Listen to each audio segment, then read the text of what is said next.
This is BBC World News Today with me, Zeinab Badawi. Tens of thousands of angry Egyptians back on Tahrir Square in Cairo, protesting against a new constitution they claim is too Islamist.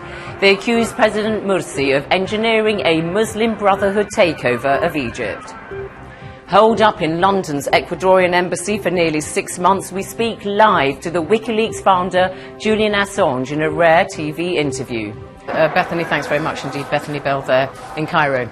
Now, it is nearly 6 months since the WikiLeaks founder, Julian Assange, took refuge in the Ecuadorian embassy in London. He's facing extradition to Sweden from Britain for questioning in a sexual molestation case. After a lengthy court battle, the British authorities decided he could be extradited to Sweden to face the charges. We'll be speaking to Julian Assange in a moment. First, this brief reminder. In August 2010, Swedish prosecutors issued an arrest warrant for Julian Assange for alleged sex crimes. 3 months later, Swedish police issued an international arrest warrant for Mr. Assange via Interpol. The following month, the WikiLeaks founder gave himself up to police in London and was put on bail. In June this year, he failed in his bid to reopen his appeal against extradition. And 2 months later, in August, Julian Assange sought refuge at the Embassy of Ecuador in London, claiming that if he was sent to Sweden, he would be extradited to the United States because of the military and security intelligence leaks from the United States published in WikiLeaks. Well, Julian Assange joins us now from the Ecuador Embassy in London. Julian Assange, thank you so much indeed for joining us. Now, you are facing sexual charges in Sweden, and yet you portray yourself very much as a defender of freedom of speech. However, the two issues are unrelated, aren't they? My goodness. I've heard about the BBC being biased and pushing wars in Iraq and Afghanistan and now in Syria, but this is completely absurd. I have not been charged with an offence in Sweden. Your particular framing of this issue completely ignores the fact that there has been an unprecedented, according to Australian diplomats, unprecedented investigation into WikiLeaks and me, a whole-of-government investigation in the United States, which at the beginning of this year had run in the FBI portion alone to 42,135 pages. That investigation and its abuses against our organisation and extrajudicial financial Can I just interrupt you here? The attacks on our other people is the reason that the Ecuadorian government formally found me to be a political refugee and gave me political asylum in the United Kingdom after the United Kingdom failed to protect me. But you are in the Ecuadorian embassy because you face, all right, I'm sorry, we'll say sexual allegations in Sweden, and Britain wants to extradite you to Sweden, and yet you are conflating that with the WikiLeaks case and whether you are indeed a champion of freedom of speech, freedom of expression. That's a fair point I'm putting to you, isn't it? No, the BBC, as usual, trying to defend establishment interests in Britain, and Britain suffered an enormous loss of pride over this issue when it surrounded this embassy with police and threatened to violate the Vienna Convention just a few weeks before the killing of an ambassador in Libya, faced enormous condemnation around the world. Not a single state supported Britain's position in this. In fact, the OAS, UNISOR, ALBA, throughout Latin America condemned what has happened here. And your audience knows these facts full well. But all right, but you still didn't answer my question, and that is actually. why you cannot act in a reasonable way. Yeah, but furthermore, as you know, this interview is about the surveillance state and the promotion of this book, a very important book that I and 3 other people have written about the surveillance state, the terrible things that are occurring, including right here in Britain with the Communications Data Act that intends to place mass interception devices in every single internet service provider domestically in this country. We'll talk about before Parliament. We'll talk about that, but I should just say that you didn't address my question about the fact that you are conflating two, and I will just finish on the Swedish bit in this way and ask you, why don't you just simply go to Sweden to face whatever you have to face there, face the music there? Why not just do that? As you know well, the Ecuadorian government has asked the Swedish government for assurances that I will not be extradited onto the United States. The Swedish government has broken every normal standard procedure that is used here in the EU when you want to question someone of coming to well, I have to tell you that the Swedish government's position refused to provide an explanation to the British courts as to why.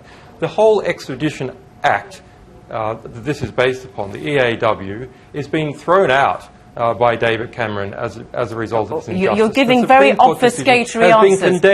Condemned in 2 academic articles Julian by the Assange, Cambridge because Law Journal. we don't have a huge amount of time. The Cambridge International Law Journal has condemned. Can I just ask you, because I'm giving you very simple questions. I'm sorry to interrupt you. There is not even an opportunity to present a single skerrick of evidence. Can I just correct something, though? The Swedish government's position, Carl Bildt, the foreign minister, says it is not for the Swedish government to decide whether you are extradited, if you ever end up in Sweden, to the United States. That's a matter for the Swedish courts, and the judiciary in Sweden is independent of the government. I just have to put that on the record, though. That's what Carl Bildt has said. The government has a veto, a political veto, just like the political veto that was used by the British government in relationship by Theresa May in relationship to the extradition of Gary McKinnon to the United States. There is a political veto in Sweden, just like there is here. It is able to be exercised in Sweden. The Swedish government refuses to behave in a way that is at all normal, rational or reasonable. And that is why I have been granted political asylum after 2 months of investigation and consideration by the Foreign Ministry of Ecuador. All right, let's ask you about the case of Private Bradley Manning, the US soldier who is in pre-trial litigation at the moment in the United States, because it is alleged that he leaked classified information when he was working in intelligence near an office in Baghdad to WikiLeaks. I know you've never confirmed that, and this is all sub judice and so on, but it is reasonable to expect such a person to be put on trial, wouldn't you? No country on earth would want its military or classified information revealed in public. Bradley Manning, right now, this week, today, is testifying in court in the United States about his torture and abuse by the US government. The US government is on trial right now. The UN Special Rapporteur for Torture, Juan Mendez, investigated the 9-month detention and abuse of Bradley Manning and formally found, the United Nations formally found against the United States. It formally found that the United States had treated Bradley Manning in a manner which was akin to torture. The Department, the Department of Defense, can I just say that, though, because you are making serious allegations. In order to break him into forcing a confession against me and the WikiLeaks organization, according to his own lawyers. That is where we are right now today. And it's about time the BBC started taking freedom of the press seriously in the West. If it's to be treated at all credibly, we have a situation here of an extrajudicial application against journalists, an arbitrary new interpretation of the Espionage Act of the United States. All right, can I just, again, can I national security journalists, can I just address what you just said? On the case of private, I'm sorry to interrupt you, but I can't allow you to make comments to go unchallenged, you understand, and to say that the United States has tortured Private Bradley Manning is a very serious one. The top Pentagon lawyer... Sorry, no, it's not, but I just must give you the response. Well, no, why must you do that? Because why must you be an apologist? Why must you be an apologist? No, I'm not. I'm telling you what the Pentagon's position is. It is not proper journalism. It is proper journalism to give a balanced point of view. Apologies. You're not letting me speak. It is embarrassing. Aren't you embarrassed to behave like that? No, I'm not. I'm telling you that the Pentagon's top lawyer, Jay Johnson, has said, according to the US Army Field Manual, torture... Are you speaking the Pentagon's talking points now? There are no enhanced interrogation techniques that have been used against Private Bradley Manning. Yes, he was kept in isolation, but that is not tantamount to torture. So I just must correct that. Juan Mendez, the UN Special Rapporteur on Torture, was offered access to Private Bradley Manning. The Pentagon is going to admit no, but I'm just telling you, applying these coercive techniques. You mentioned Juan Mendez, and he was offered access to Private Bradley Manning. The entire Quantico base in Virginia closed over this issue. Can I just say this to you? How can you say these things? How can you credibly say these things and pretend to be a journalist? Well, all right.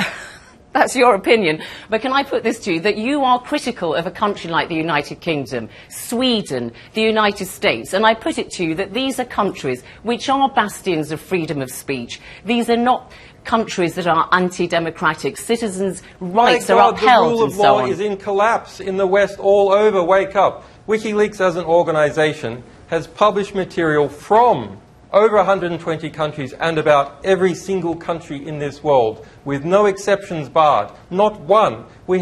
I personally erected legislation in Iceland, proposed a draft bill that was voted on unanimously before Parliament in Iceland to try and protect freedom of press across the world. There is no